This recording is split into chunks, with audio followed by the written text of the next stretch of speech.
This might be the end of my niche YouTube channel. It looks like YouTube has just announced that starting February 2027, they're changing the requirements to join the YouTube Partner Program and start making money from ads and YouTube Premium revenue. Until now, to access this part of the program, you needed 1,000 subscribers and at least 4,000 hours of public watch time over the last 12 months, or 10 million valid shorts views in the last 90 days. Starting February 1st, that will become 8,000 hours of watch time or 20 million shorts views. So yeah, they basically just doubled the numbers, and for a niche channel that actually makes a pretty big difference because 4,000 hours was already a lot. I know that pretty well. When you make videos about games that maybe 10 people have heard of, getting people to spend hours watching your content isn't exactly the easiest thing in the world. I don't make videos about Fortnite, I don't make videos about GTA, not because I have anything against those games, they're just not what I'm interested in.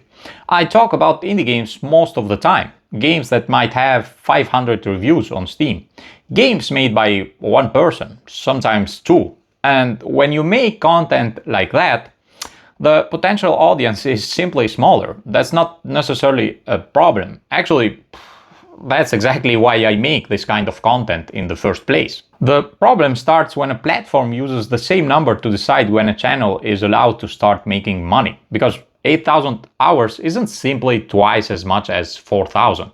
It's twice as much time you have to convince people to spend watching your channel.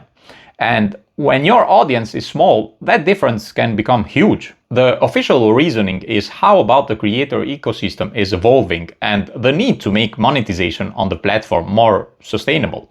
But when you look at what YouTube has been doing, it's hard not to notice the elephant in the room. And that elephant is AI. The platform made it clear that mass-produced or highly repetitive content is not eligible for monetization. And I understand that, but now there's another problem, because YouTube is in a pretty weird situation. On one hand, it wants to fight mass-produced content. On the other hand, it's investing more and more into AI and tools that allow creators to use it. Because YouTube is also very clear that using AI is not against the rules. A creator can use AI tools to improve their storytelling, edit a script, create visual elements, and so on, as long as the final result has an original creative vision. So it's almost like YouTube is saying, yeah, you need to use AI, otherwise you're going to fall behind everyone else. But be careful, because if you use it too much, we might kill your channel. I've been discouraged plenty of times because my videos weren't getting views, and obviously I started looking online for advice on how to improve my channel. But one of the first things you hear over and over again is that your ideas are wrong from the beginning.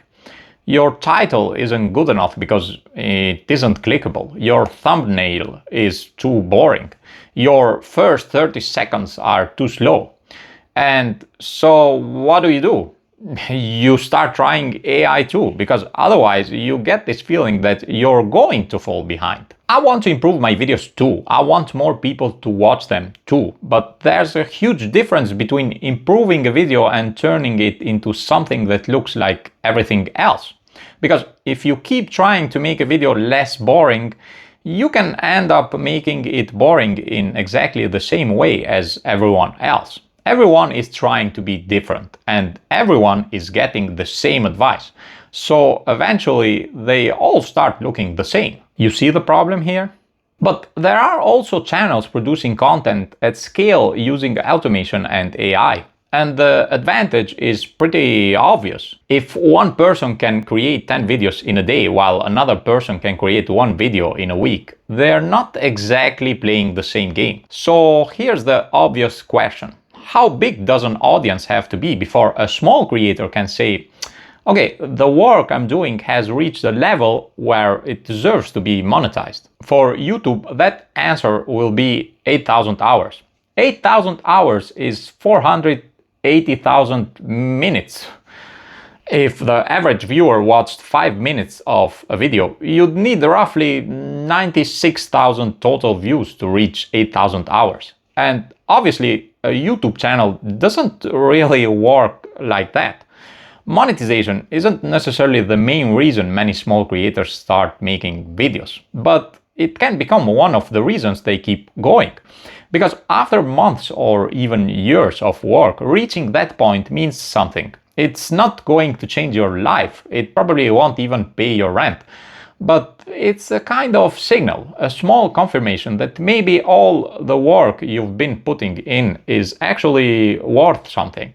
And for me, that's exactly what it would be. I talk about games that often don't have a huge audience. I try to give some attention to developers who might otherwise be completely ignored. And yeah, some of my videos are probably boring. Actually, I'm sure some of them are boring.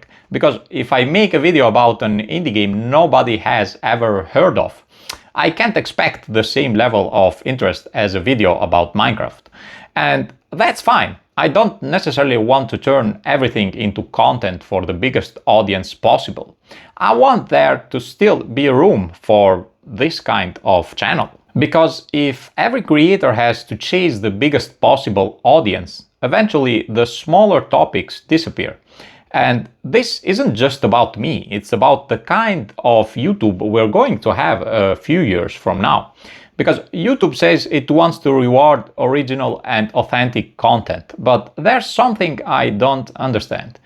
If you want people to make original content, why make it harder for a small creator to reach the point where that work can actually be monetized? YouTube has to decide what it wants this platform to become. And this time, it feels like small creators are the ones paying the price.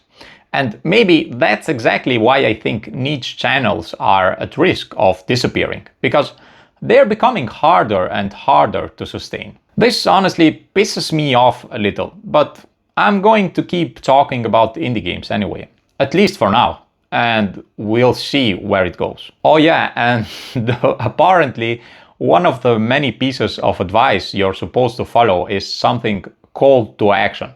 So don't forget to subscribe to my niche YouTube channel. Thanks for watching.